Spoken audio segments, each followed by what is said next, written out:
Hello! This time I'm making a chicken pot pie. This is just an very easy because I already had boiled the chicken, and I have some. This was just gonna be baking, and then I have frozen. And then all I need is to just cook them, and I'll use coconut milk for my creamer.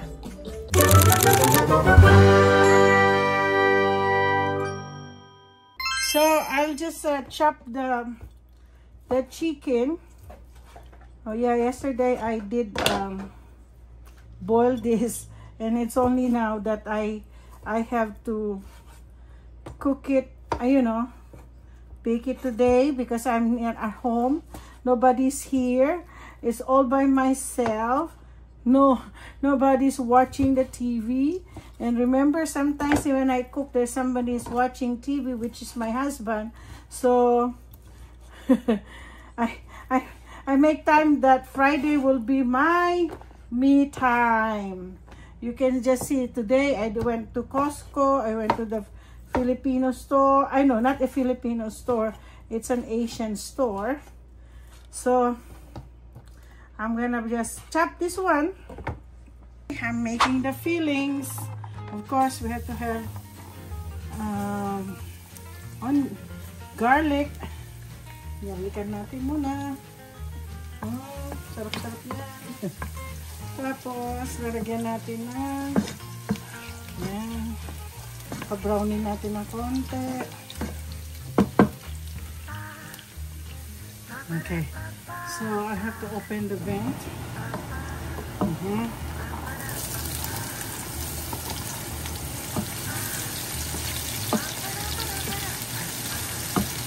I use the white onions. Oh, para masarap siya.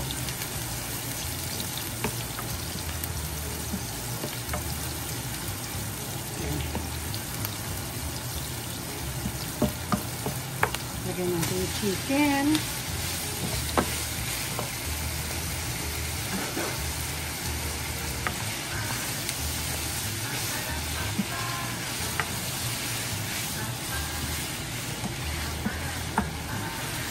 At least malambot-lambot na siya. Very easy lang to. I don't know kung maging short video lang to or what. Pero tingnan lang natin. Okay. Ipapa-brown ko yan. I'll have to put some more seasoning.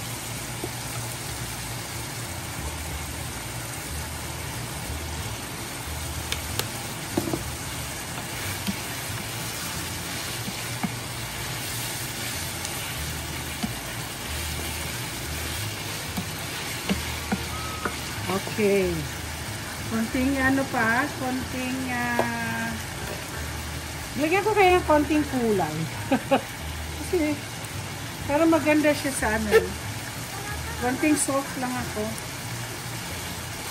Chicken pot pie. Alam mo, sa Philippines, ginagawa ko din to. Ginagawa ko din itong chicken pot pie. May tawag kami dito eh. Hindi, chicken pot pie pa rin. Nakalimutan ko. Nako. Yeah, I make this one. Siyempre, gagawa kami ng dough. Tapos, ito na. Lagyan natin ng... Lagyan ko ng green bell pepper. Ay! Ang laki ng ang laki ng... Pag nito. Ang laki ng chops. Ay, hindi dapat dapat maliliit lang. Oh, nako, mahaba. Diba? Layan mo na. Kasi masarap ang flavor kasi ng bell pepper. Nagbibigay yan ng masarap na. Tapos, lalagyan natin ng sweet corn.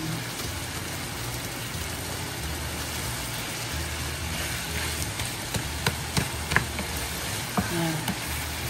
Yan natin. Sarap, no? Masarap.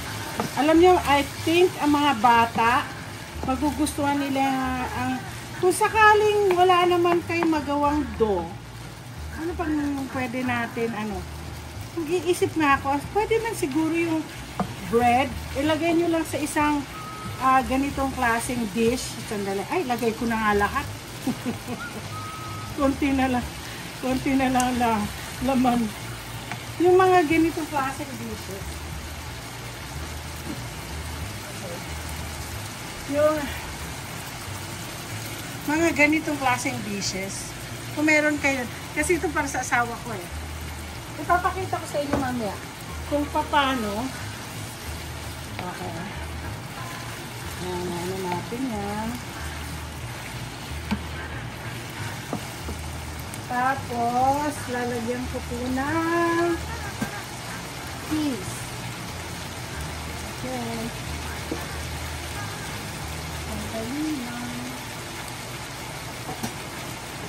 Okay. Lagyan ko ng masarap to pa.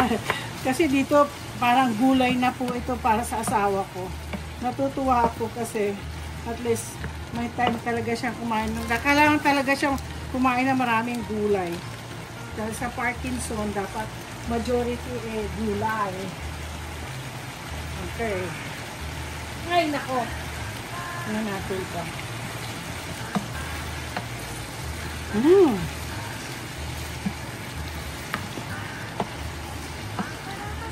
Wow, masarap na siya, oh.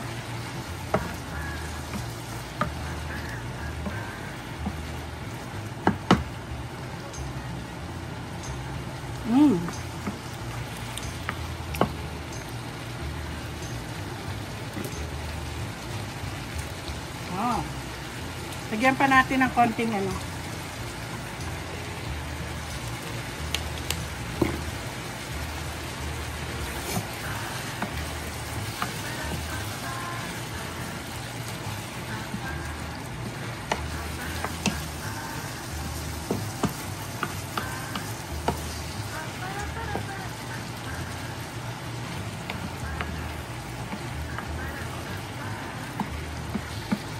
Yan.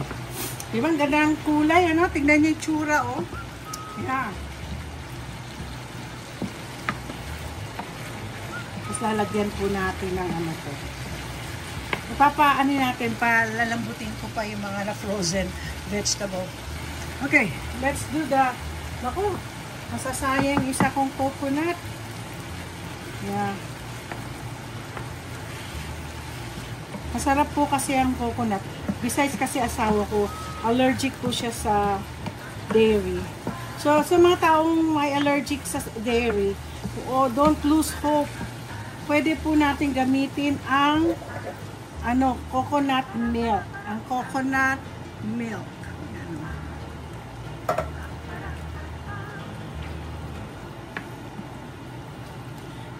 May tawag kami dito, nakalimutan ko eh. Tapos, lagyan natin ng konting para medyo lumapot siya. Ay, hintayin na lang natin lumapot kasi coconut milk pala ito. Yan na. Okay na to. Medyo lagyan ko pa ng konti para ano na siya. Lagyan pa natin ng konti. So, lalagyan ko ng konting cornstarch para medyo lumapot siya. Ayan. Ay, konti lang pala. Malapot na. Kasi ang coconut milk kasi nakakalapot din. Kaya lang, pero matagal. Matagal po siyang, ayan. Okay. Dapat po ganito itsura niyan. Okay. Tapos na yan. Alright. Okay.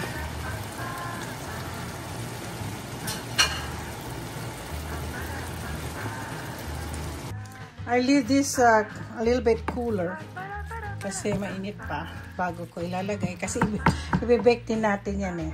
Pwede na to. I-ready ko lang. Alisin ko muna yung sibuyas at bawang. At ilalagay ko sila dito. At kailangan ko na medyo malaki. Okay. Madami. Meron na naman akong na aksaya na So, dito, ito para kay husband. Ang lalagay ko lang dyan, anuhin ko lang yan.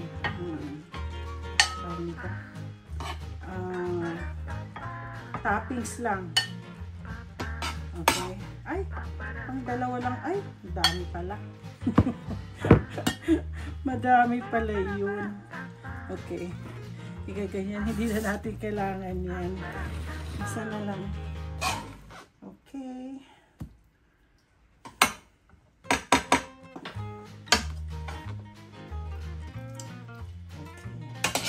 Hindi, pwede pa pala. Oh. Ayan. May extra pa. Pwede pa. O, diba? Pwede pa siya. Palagyan pa natin. Huwag masyadong punong-puno. Ay! Ang lambot na kasi ng ng ito.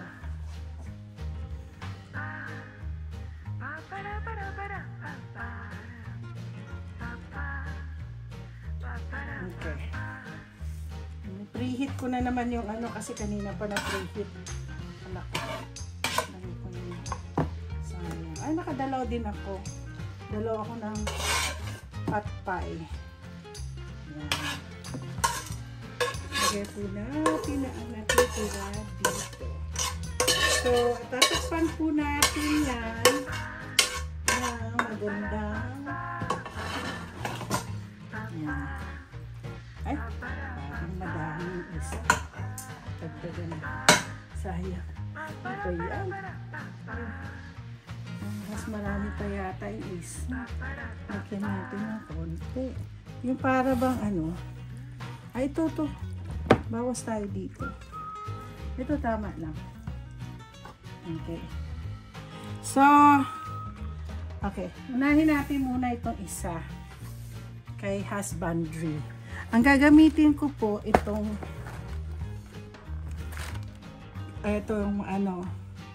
sa Pillsbury.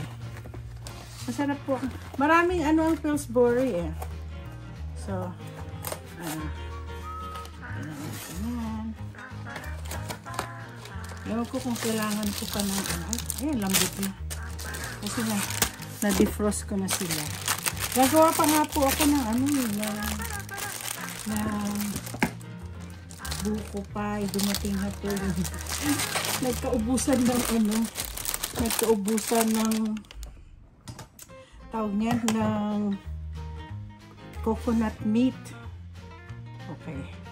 Ito medyo malambot-lambot na. Malambot po siya.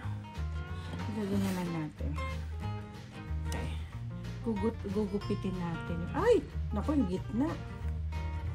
Kailangan po buong-buo. Oh. Ay! Ayan. Ayan. Gaganyan natin yan. Oh. Gaya na sa picture. Asan na nga yung picture nito? Oh, gumaganyan-ganyan pa siya. Oh. Ay, gaganyan-ganyan pa daw. Ano ba yan?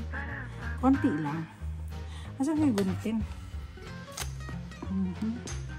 Oh, tatapusin ko muna to, ha? Okay. So, I'm done. I have put them. So, I'm gonna, put some, para maganda-ganda na may tsura. Kasi, it's so dull to look on the, my pies. So, diba, I have to put like this. Para totoo. O, diba? Ay, ano ba yan? Ayan. Ano natin, ha? Ang lambot nung nung dough. Okay. Ito. Naku, ang dami. Ay! Napunit! Napunit! Nakakainis! Napunit ko! Napunit siya. Okay. Ganyan na natin yan. Yan. Okay. So, ilalagay ko na sa Ilalagay ko na to sa oven. Okay. So, ilalagay ko to mga 45 minutes. So, 45 minutes. Ang bango-bango. So, ita-try ko po ha, ang aking chicken pot pie. Ito, kailangan gaganyan natin para sa gitna. Ako, mabubusog ako. Ayan. Tignan natin. Okay. Ito na, nakikita niya. Mainit na chicken pot pie. Okay. Malamig-lamig na yan. So, ilalagay ko yan dito kasi ito yung move ko lang. Ay, ang init. So, subukan po natin. Kakainin ko. Tikman natin ang aking chicken pot pie. Ayun na, sa Pilipinas parang favorite ko na to eh. Ay! Alam niyo kaya masarap ang dough. Kasi si Marie Colander, ayun, isa sa masikat na gumagawa ng pie. Ang sarap. Ang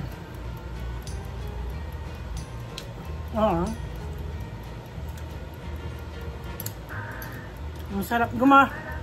Sarap. Anyway, don't forget to like and subscribe sa aking chicken pot pie. Paano kaya ang gagawin lang niyo po? Ang chicken pot pie, pwede na po kayong, kung meron po kayong ganito, mga ganito. Tapos, gumawa na lang kayo ng dough. Tapos, ilalagay nyo yung chicken pot pie. Gaya nung ginagawa ko dito. Ito. Ay, mainit eh. Andali. Gaya nito po. Kasi minsan, pag wala pong ready-made na dough, or kayo nagagawa ng dough, maganda. Kung meron kayong ganito, or yung na dish, ang gagawin nyo na lang dough, yung nasa ibabaw na lang. Tapos ibibake nyo.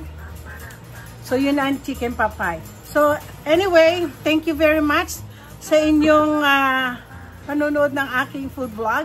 And don't forget to like and subscribe.